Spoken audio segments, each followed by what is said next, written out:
Chronic fatigue syndrome is more than fatigue. It encompasses a wide range of symptoms, often stemming from burnout, that present themselves as these mysterious physical symptoms and often takes years to diagnose. Welcome to Normalize the Conversation. I'm your host, Francesca Reicheter, and today I'm joined by health advocate and the creator of the CFS Recovery program, Miguel Bautista. In this episode, I talked with Miguel about chronic fatigue syndrome, the progression of his symptoms, his medical journey trying to understand the cause of becoming bedridden, the first doctor who believed his symptoms, and the program he created to manage his recovery journey. Miguel, thank you so much for joining me today. I'm very excited for our conversation. It is so timely for me. But before we begin, I want to check in. How are you really? I am doing all right. I'm doing all right. I'm staying on top of my mindset. I've learned a lot of tools along the way to get to this point. It's been quite the journey the last several years. But I think one of the interesting things is, every time you go through seemingly difficult experiences and come out of it, as long as you can take the lessons and learn from it, you can kind of course correct your way through life. Things don't go too far off the rails. So I'm doing great. I'm doing great. How about you? First of all, I'm happy to hear that. And it's so true that when you go through these experiences, hopefully you do get to learn something out of it. We were talking about this before. I went through a pretty severe depressive episode for about 3 weeks. I'm just coming out of it. I had lost my voice. I was struggling to kind of get up and do anything.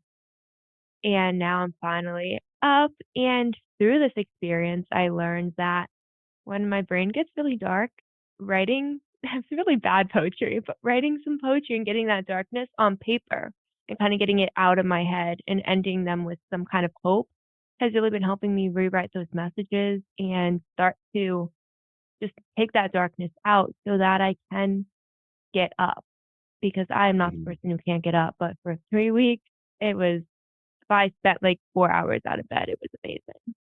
Oh yeah. Well, the interesting thing with that, it's almost like there's no light without dark. There's no sunshine without rain. So when there's a long, let's say you're in the desert for a long time and it's sunny, it's really hot. You can appreciate the sun at first when you first get there, but then you starts to become the new normal, right? Or when there's really good weather, we tend to take it for granted, the good times for granted. So it's only when there's a storm, it's cloudy, it's dark, it's muggy outside for 3 weeks, kind of like, you know, the time length you went through in the last few weeks, that when the clouds start clearing and the sun starts shining, you can appreciate it even more.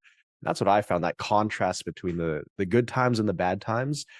It really made me appreciate the good times even more. So it's an interesting way to look at it. It is. I love the comparison to the weather because so I live in Florida most of the time, part-time, and every July, it's perfect weather until, like, the afternoon, then you have, like, an hour or 2 of just rain randomly. Mhm. I block that out every single year, and I focus so much on the light, and I definitely do that with my mental health as well. Once the dark episodes kind of pass, I block them out and focus so much on all the good things that are happening and the light and the joy. So then when that darkness starts to appear, it becomes overwhelming and not just impacting my mental health, but my physical body and every aspect of my life. Yeah, exactly. Well, I'm glad you're out of the cloud now and coming back into the sunshine. Oh, me too. I actually texted my friends this morning and I was like, the darkness is starting to go away. I did not automatically just start writing dark poetry this morning. My brain struggled to come up with a metaphor for any kind of darkness, which was really exciting. That's really good. That's really good. Yeah, so tell us a little bit about you and your story. Yeah, so I mean, I could do the very long version. I could do the condensed version. I feel like I put out so many videos online, like hundreds of hours of content, but I'll give the podcast version. Growing up, I was just a regular kid, loved playing outside. I grew up in Vancouver, BC, had one other brother. I was always the class clown, very high energy kid. I loved being active, playing sports. I felt like I just couldn't sit still. I was always that kid in class, like tapping his desk, tapping his feet, like goofing around. And I was also very driven. I don't know exactly why, but I always wanted to be the best, right? And it's very competitive. And I was almost too driven for my own good, which I would learn that later down the road. But I remember, um, I do remember the day that kind of kicked in for me. I was sitting in class one day. I just got in my first ever C plus in social studies. I think it was like grade 4 or something. So I was about 9 years old, and then I just felt like I'd let myself down. Right. So I always got straight A's. Was always wanting to be the best.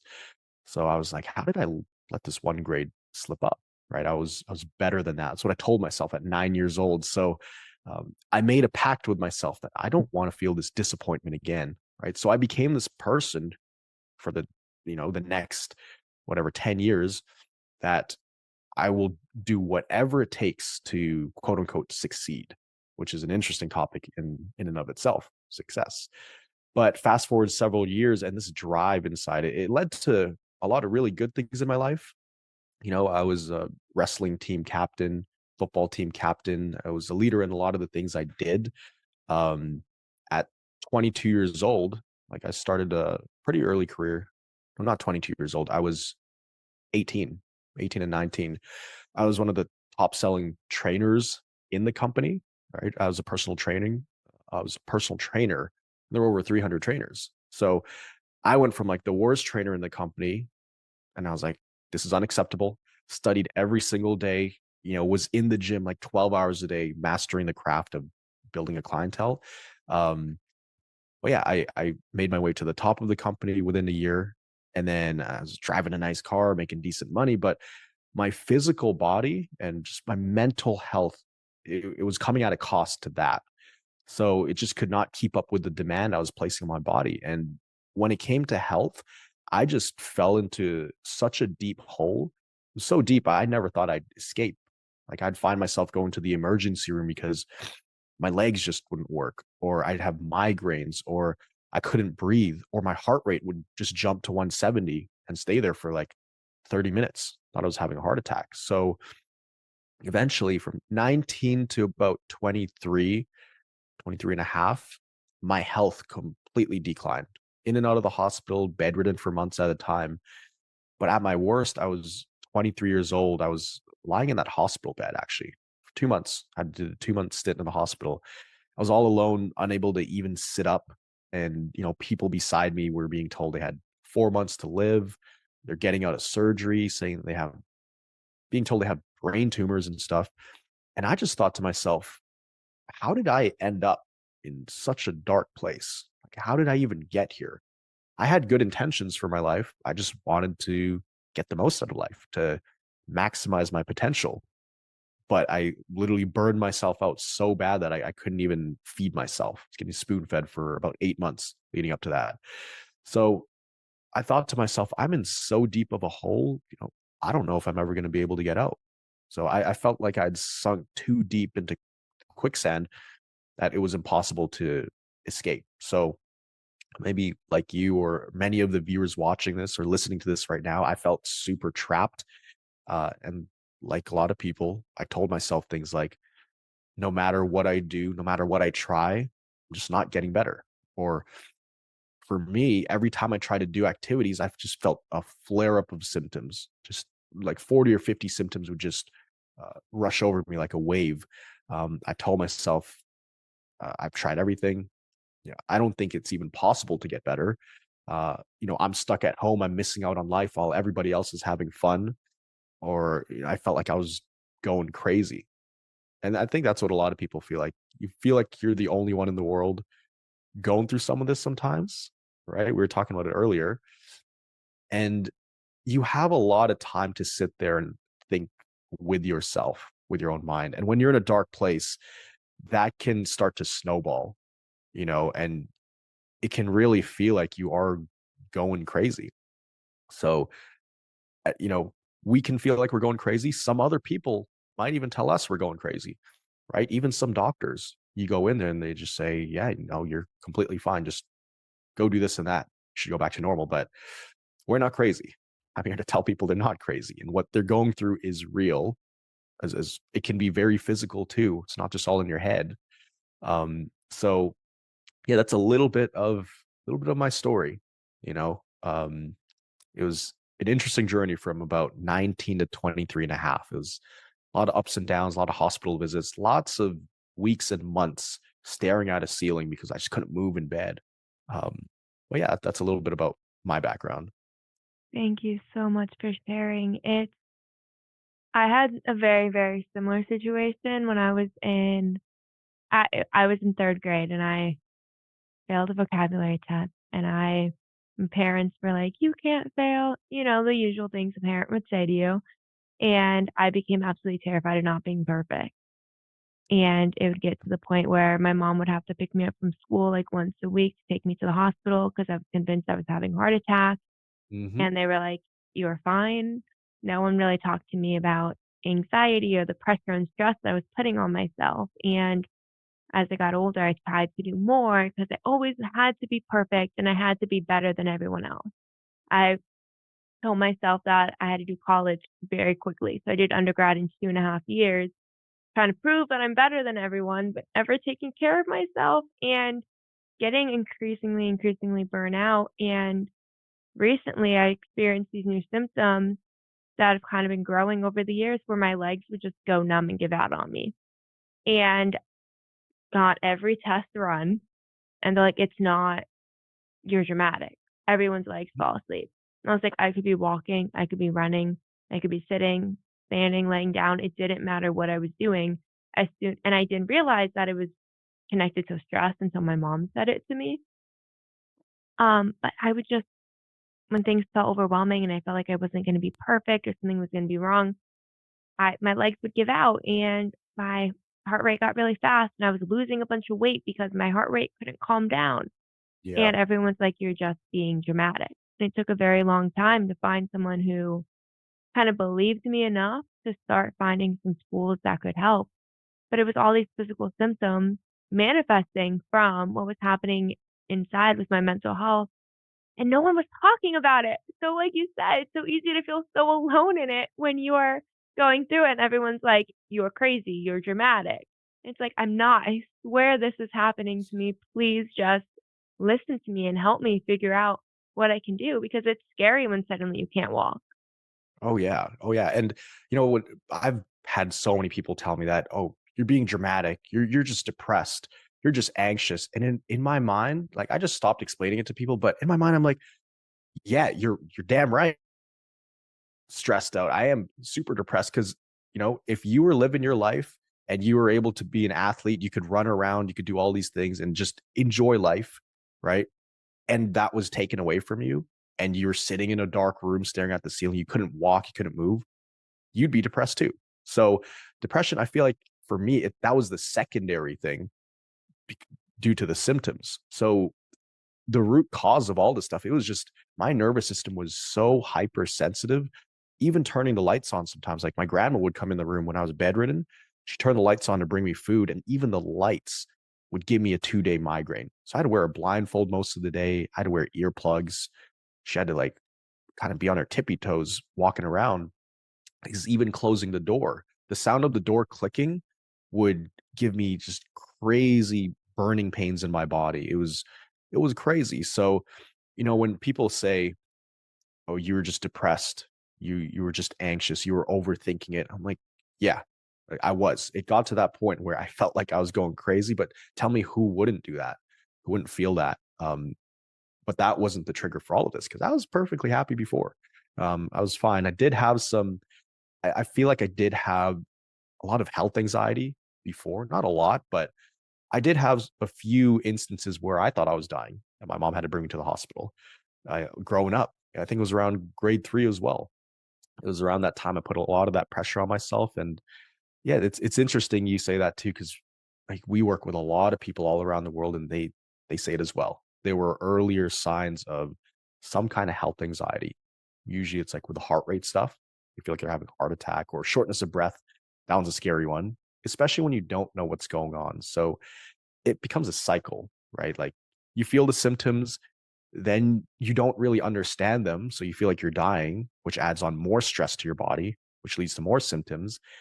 And then add on the factor of no one understanding you, or doctors kind of gaslighting you and saying, yeah, they look at you like you're crazy, just want to get you out of their office. So it's a really unique experience that most people don't understand, but there are a lot of people who go through this at varying levels. Yeah, and what do you do when you're a child who's trying to explain what they're experiencing and everyone's dismissing it and saying, well, there's no medical reason that you feel this way. You just don't want to take a math test. You just don't care. You just want attention. And you're kind of growing up with those messages. So then eventually it gets to the point where you're like, I just don't want to explain it anymore. No one's going to believe me. No one's going to understand. They're going to say all the wrong things and invalidate everything I'm going through. And it's going to make it more isolating. Hmm. Yeah. And also, I mean, I had the mindset of just push through it, push through it. If you're feeling discomfort in your body or your mind, that is the universe testing you to see if you're built for this. So it wasn't the healthiest way to look at it. I mean, to a certain degree, that mindset will get you quite far. But when you compromise your health long term for those kind of things, I mean, it's not a sustainable way to live.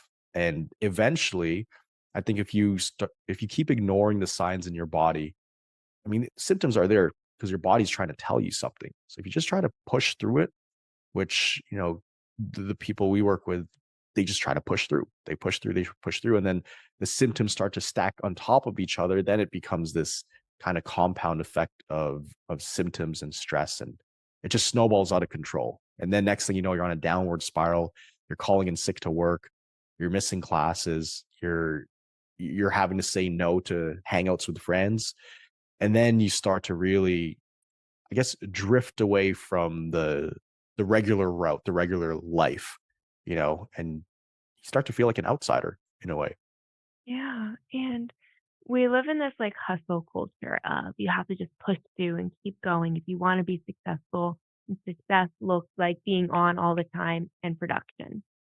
Hmm. And when you're kind of used to that mindset and you think that's what you have to do, and these symptoms start piling on, it even adds to, at least for me, this feeling of failure, which made it so much worse because I felt like I had to keep pushing and I'm spiraling and it felt so, so isolating. Because Hmm. again, when you're experiencing something that no one's understanding, that everyone's invalidating, and the culture of the world is telling you have to just push through, and then you crash, like, what do you do? Hmm. Well, I'll tell you what most people do. I know what I did. Then you start to Google this stuff.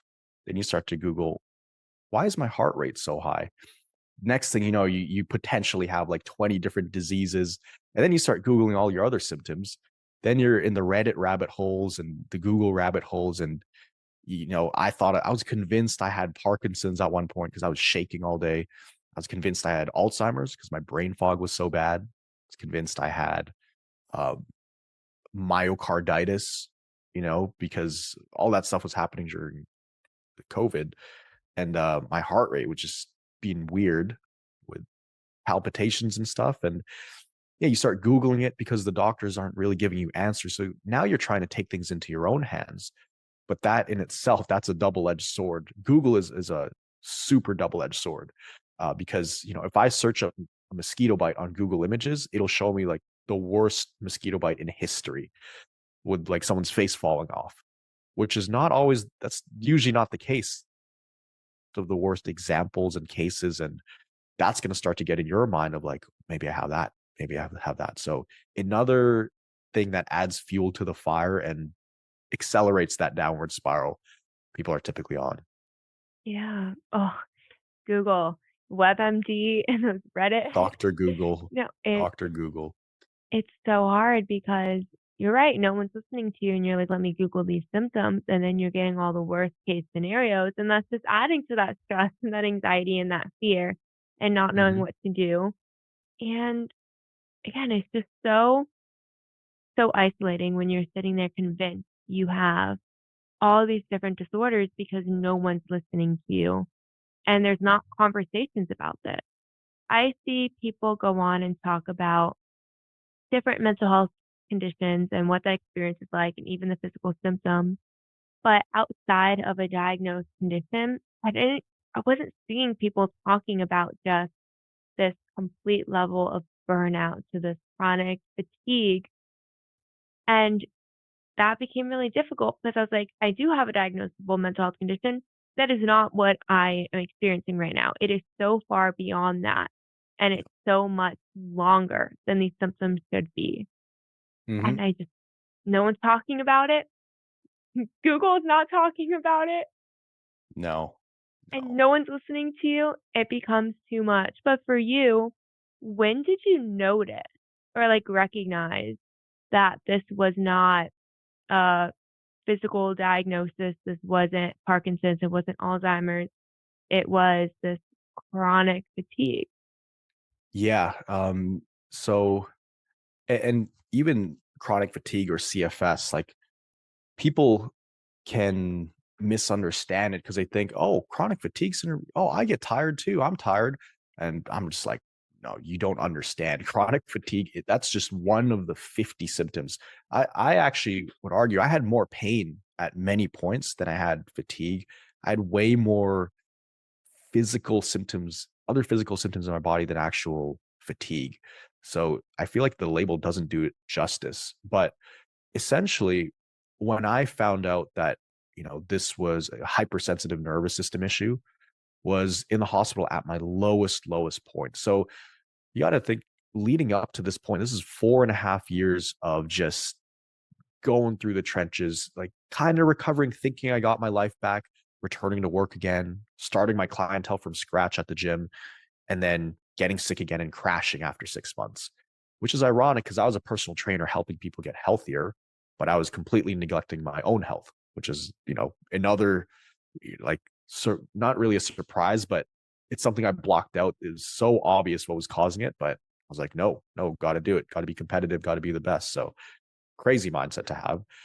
But I'd be sick for about 6 months, like be hospitalized, be bedridden, and start to walk again, kind of get back on my feet, then build my clientele up again. I did that like 4 times.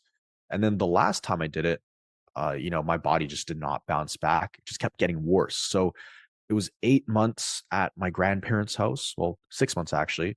And they were feeding me every day. My grandma was 72 at the time. My grandpa, he was 74 at the time. So they kind of put their life on hold to be my full-time caretakers. I mean, I couldn't even shower. They were just wiping me down in bed for months, helping me brush my teeth, telling me it's going to be okay.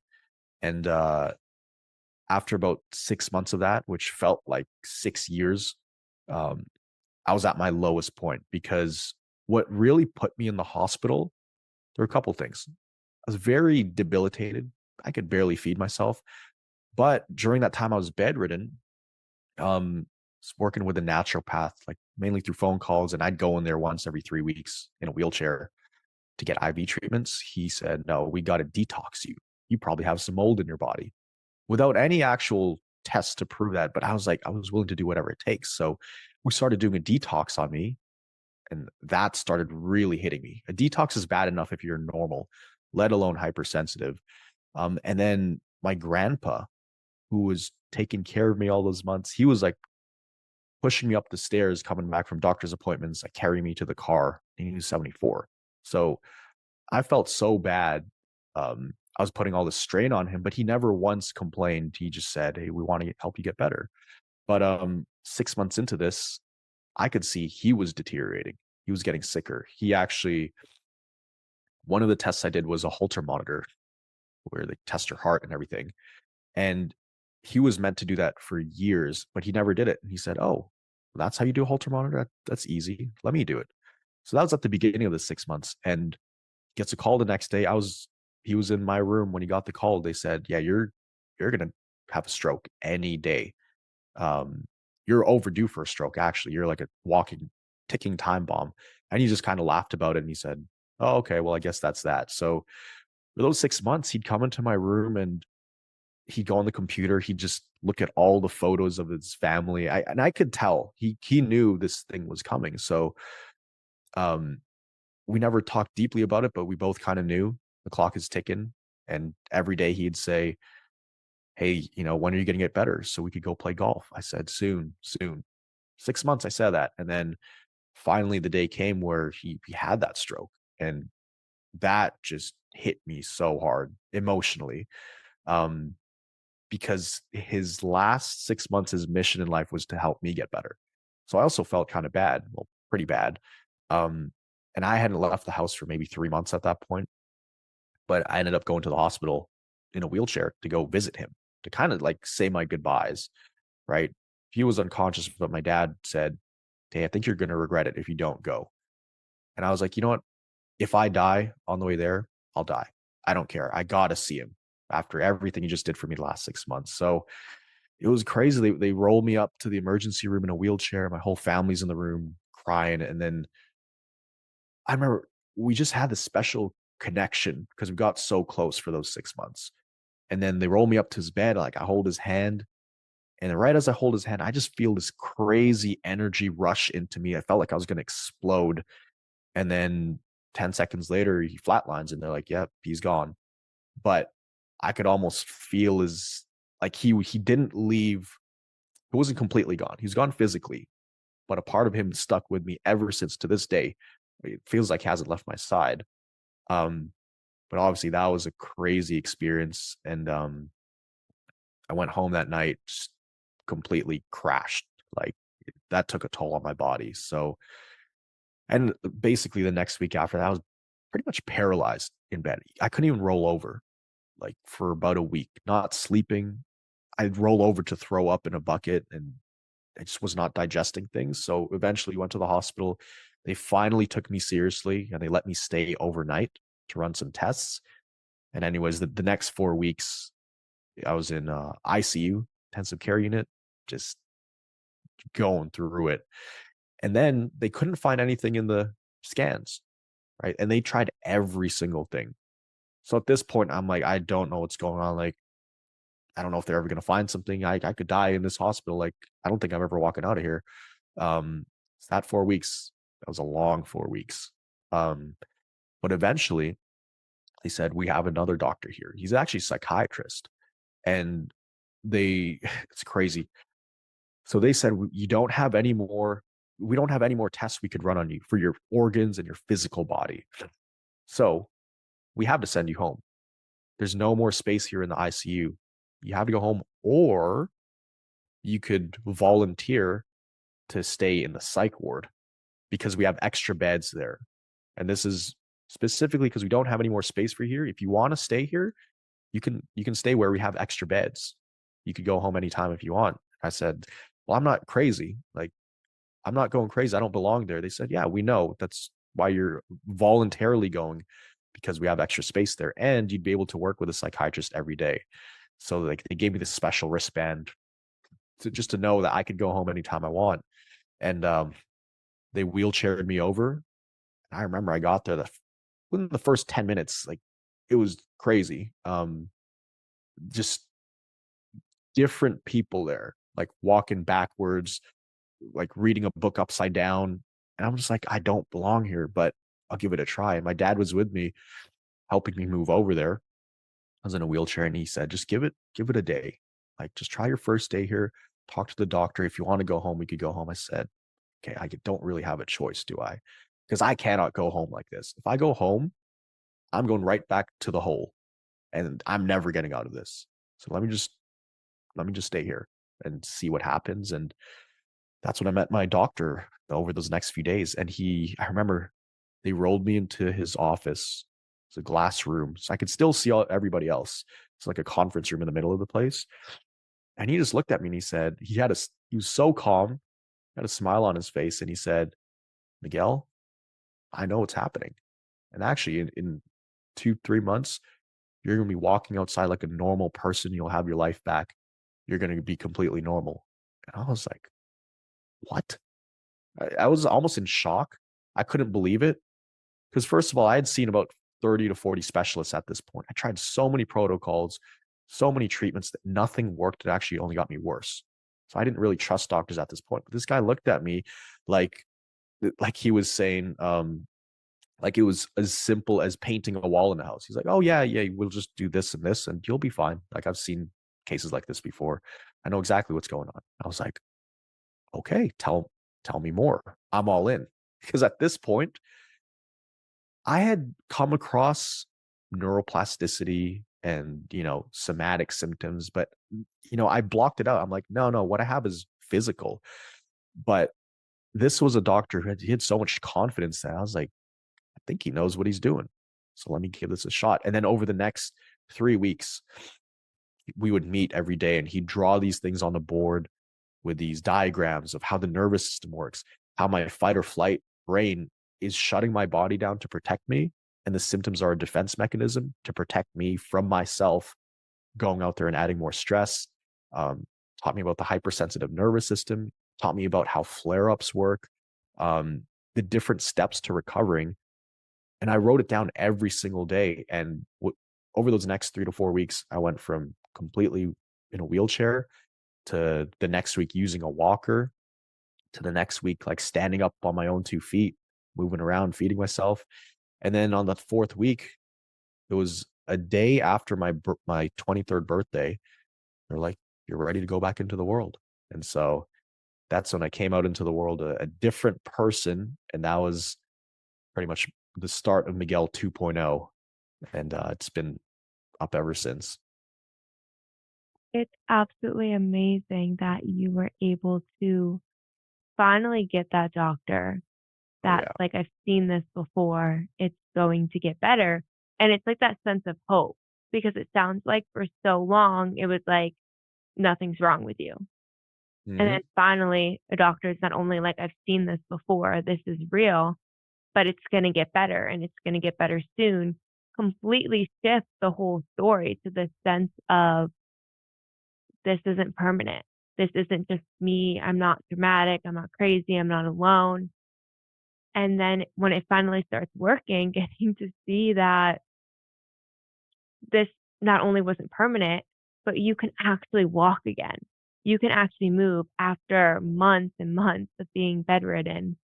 That had to be such an amazing feeling. And to have had your grandfather support, your grandparents support through that, through a lot of it, is amazing to know that you weren't alone in it, even in those moments where you probably felt very alone. Oh yeah, and it's crazy how I could still feel him to this day. Because he told me when I was sick, he said, um, what did he say?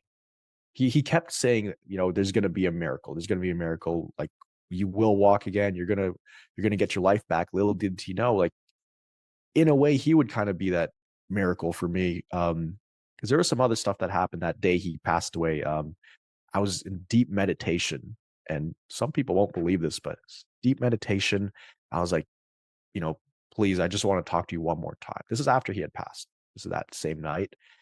And then next thing you know, I could like I could feel him in the room, in the corner of the room, wearing his same old like green polo shirt, big smile on his face, and he was no longer in pain. He was no longer like moving around slow. And he said, "I'm right here. I'm not going anywhere. Like I'll always be with you."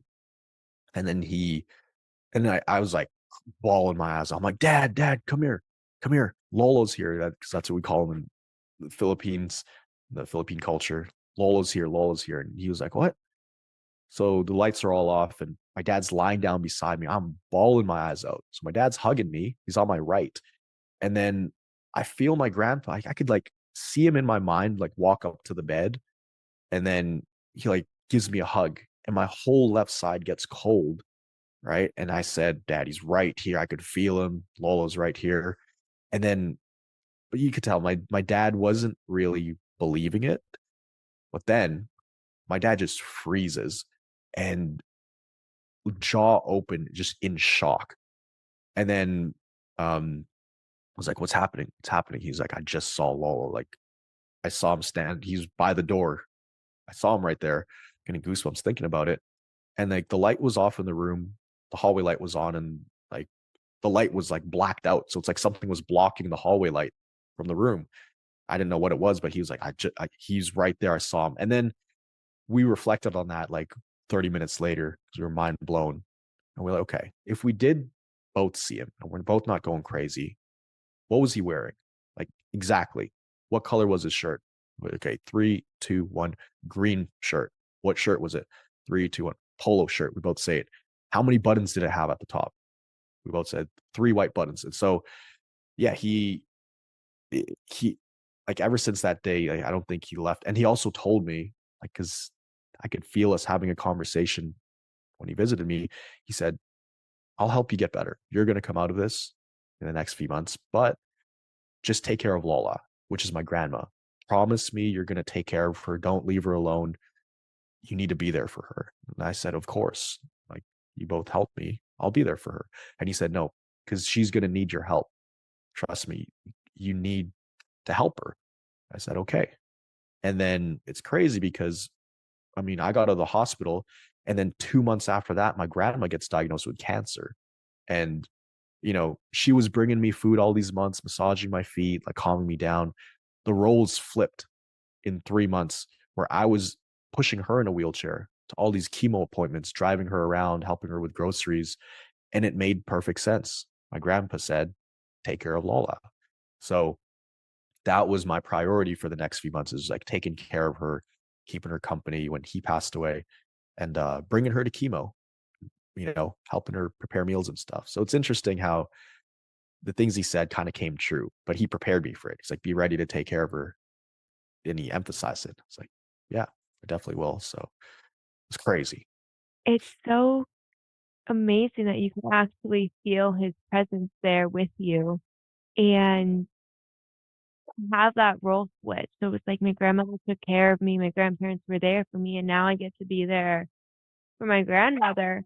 But how did you, when you've gone so long with these symptoms of chronic fatigue syndrome, and now suddenly you're starting to get better, but now you have to shift to this whole level of care.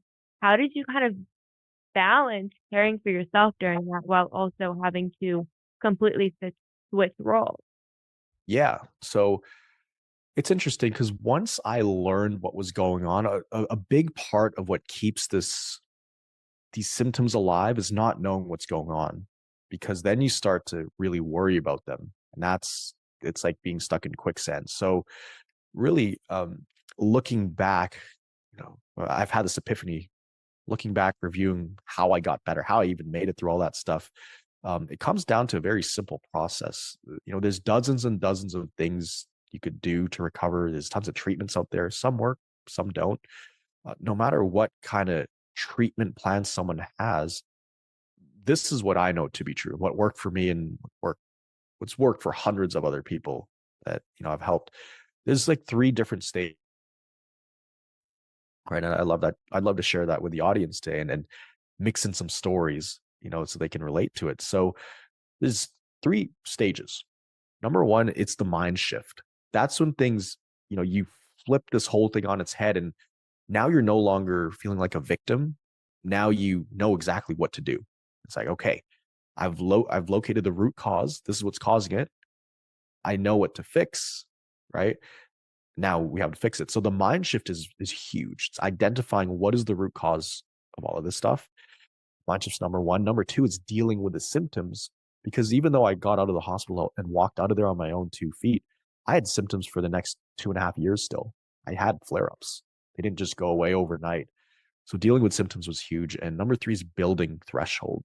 So number one, with the mind shift, you definitely need a mind shift. If you don't have that mind shift or something clicks like that, you're going to be stuck in that quicksand, right? And even if you do get better using some treatments, like IV therapy or medication, it's not going to be long term, because your habits and your thinking patterns will eventually lead you down the same path that got you sick in the first place. So if your mindset is not sustainable, you don't change your perceptions about how you're going through life, especially for me, no matter what I did or tried, I would always go back to the same mindset. This is why I recovered a few times and still got sick. So it actually required looking back into my past to know what led me down this path, right? I had to reverse engineer the events in my life and narrowed them down to these moments that had the biggest impacts and really changed the course of my life. For me getting sick. So there are a lot of events that fed this, hustle mindset, perfectionist, type A personality, and made it grow into something that I could no longer control. But there's this one instance that stands out in particular, right? It's This is when I got hired as a personal trainer. I just got hired. It was a dream job. I felt ecstatic for this new chapter in life. I imagined this moment for several years, and I was thrilled. To a regular person, it was just a job, but to me, it was like a dream come true. So I remember telling myself that day, I would do anything, no matter what, to become the best in this city, the best trainer in this whole company. I'll do whatever it takes. I don't care if I die doing it. So you can't go into things with that mindset. Like nowadays, I'll still work really hard, but I will never compromise my health for goals, because without health, you can't do anything. So I learned that health is the most important thing. You can't have your foot on the gas pedal the whole time. You have to learn to pace yourself. So that's a big mind shift I had, right? And also learning that this is a hypersensitive nervous system. This thing that just didn't fall from the sky. There's a reason I'm feeling the symptoms. And now I'm in control because I know what's going on. So once you shift your mindset and realize, okay, this is what's gotten me to this point. There's a reason this stuff is happening, but moving forward, I don't want this to happen again. So I have to change. Once you have that mind shift and you decide that you no longer want to stay in this cycle, you know, and you're willing to break free from all the old hindering thinking patterns. For me, I had to practice brain retraining every chance I could. And in a nutshell, what is brain retraining for me? Is very simple. It's whenever I felt symptoms, a majority of the time I was redirecting my thoughts to just something more positive.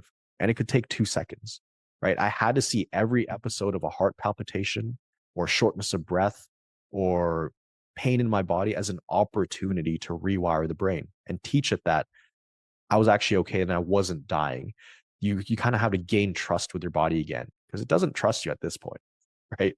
When you're that deep in the whole reason you're having symptoms, it's because these are limiters your body puts on you. So you could stop living through life at like 200 miles an hour. So it's like, all right, here are some symptoms. Here are some signs to slow down. Oh, you're not slowing down. All right.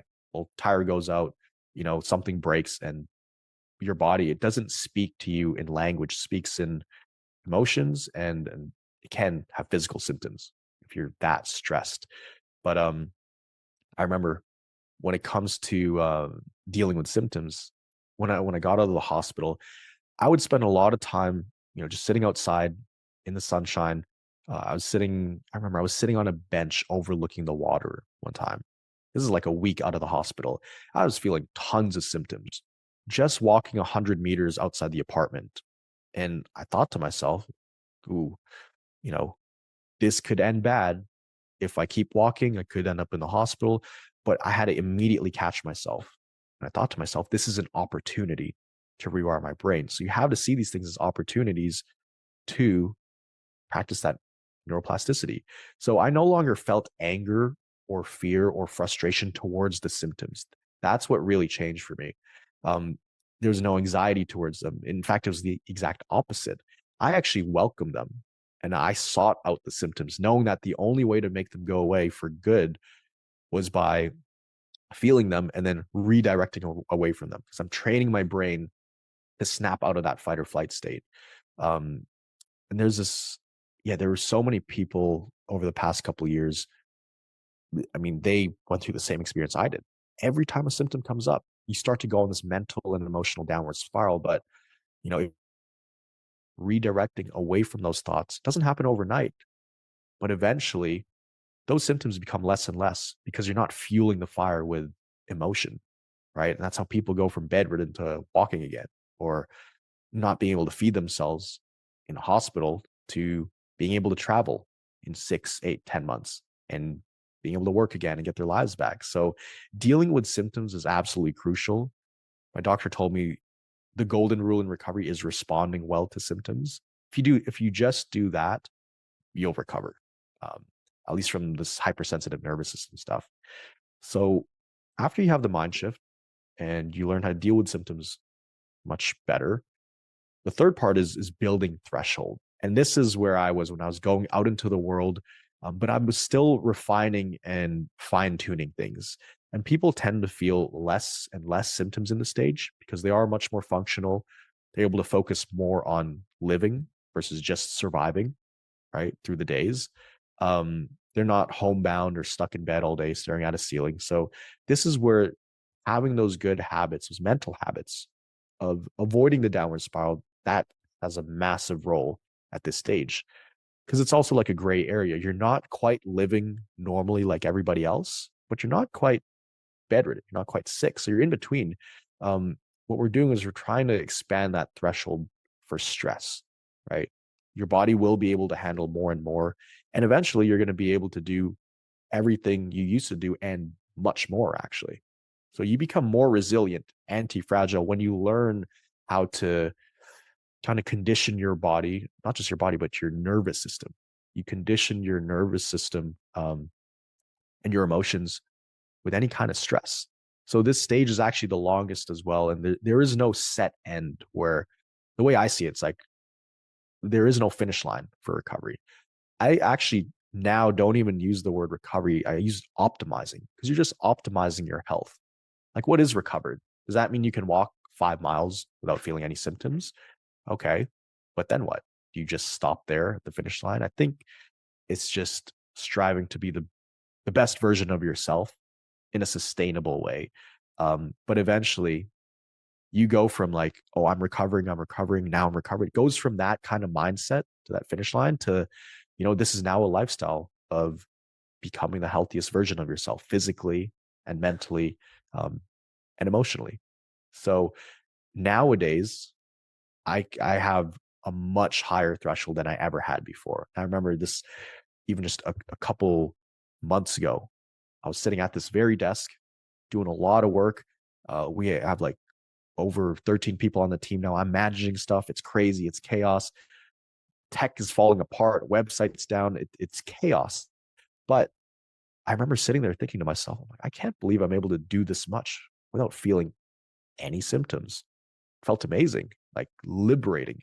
Um, it felt, I felt like I had definitely surpassed what I was able to do before. And now it's more sustainable. I would say I'm busier now than I was before, but I learned to take breaks. Like when I'm working, I'm working. When I'm not working, I'm chilling. Before, when I was at home trying to chill physically, my mind is still at work and overthinking all the stuff I need to do. So, you know, just a few years ago, I couldn't even feed myself in bed. Rolling over was a struggle. That felt like sprinting upstairs. But now, now I can work out 4 or 5 times a week, intense. I could run.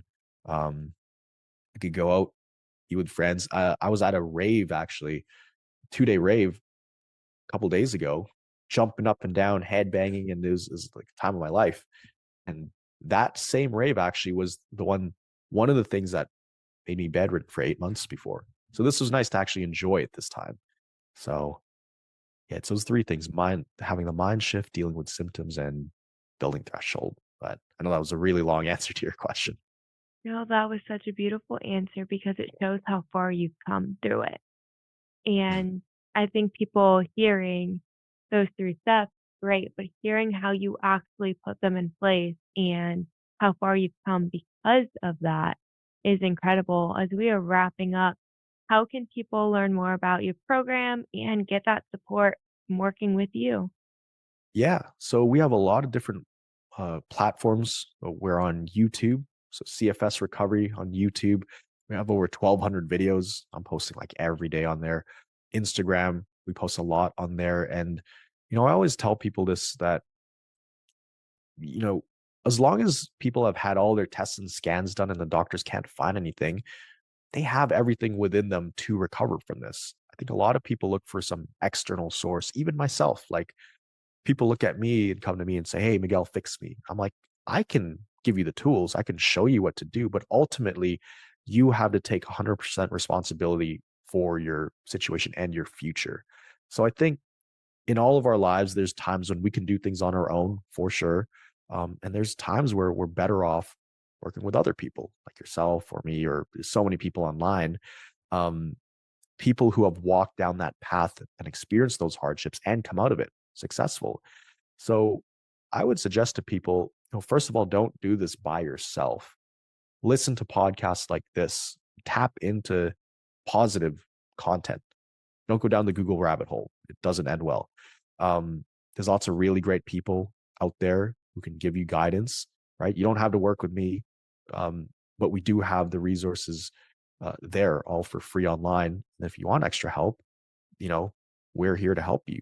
But when you do make a decision to get extra help from anybody, even if it's doctors, you want to consider a few things. There's three things. You want to make sure you resonate with that person's story, right? And you can relate to it in a way, and you have some connection with them on a deeper level. You want to make sure you're actually ready for change, right? Stuff doesn't happen overnight. It's a commitment. Be ready for change, and basically be ready to commit to the journey. So CFS Recovery on YouTube. We have a free Facebook group as well, the Community of Thrivers. That'll all be in the links in our YouTube descriptions. But if you decided something you want to try, we'd love to help you out. And we have different resources for people at different stages of recovery. Thank you so much for listening to Normalize the Conversation. Don't forget to subscribe, rate, and review. This podcast is an initiative of Inspiring My Generation, focusing on normalizing the conversation, bringing education and awareness to the forefront, and amplifying global voices to spark change and hope. Inspiring My Generation is a 501c3 nonprofit organization on a mission towards suicide prevention through awareness, conversation, education, and support. Connect with us on Instagram at Inspiring My Generation and visit our website inspiringmygeneration.org to learn more about our work and how you can make a difference.